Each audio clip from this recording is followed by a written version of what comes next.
Faces, it's Saturday. At least for me, that means I have no school. That also means I don't have to wear the stupid uniform with the itchy skirt and sweater. I'm glad to be in nice, comfortable clothes so I can play outside, climb trees, and of course, catch a game of ball. But I'm always ready for another magical adventure with Lewis. But not all of our adventures are magical. Sometimes we just build model ships like Spanish galleons, or we browse his uncle's library to find a new and exciting textbook.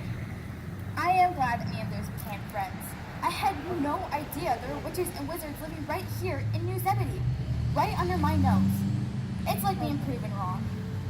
In the best way, honestly. Mr. Barnabelle and Mrs. Zimmerman have been really kind to me, inviting me over for meals, sleepovers, and plenty of good cookies.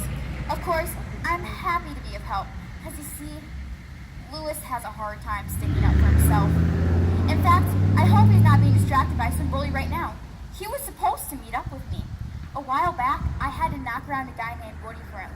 The jerk stole his brand new Sherlock Holmes hat. I just had to get it back. And if Lewis wouldn't punch the guy, I'd gladly do it for him. Sometimes you just gotta take control of the situation, you know? Like that one time Lewis started getting obsessed with that amulet that belonged to his great-grandfather. We probably shouldn't have tested it to see if it's magic, but it was hard to resist. I would have been the first person to tell you that our incantation was wrong. A bunch of wind and nothing. But when Lewis started acting strange, I knew I had to take it away from him. But when I did, I probably should have tossed it down the storm drain like I planned. Instead, I hid it at my house, and Lewis found it. I rushed right over to his uncle's place, and when Lewis wasn't there, I knew something had gone terribly wrong. I told Mr. Barnabelle and Mrs. Zimmerman, and we all piled right into the car. It was dreadfully snowy that night, though, and the car wouldn't make it up the hill. And let me tell you, walking in snow, on foot, is no picnic.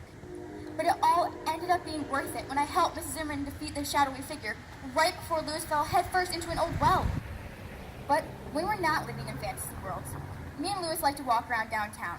I know Lewis is a huge fan of the fountain around here. How when the water spews out, it looks like a giant crystal billow tree.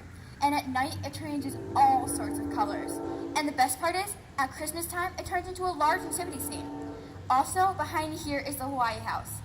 It has plenty of secrets of its own. But you'd have to ask Lewis about that. He has plenty of stories to tell.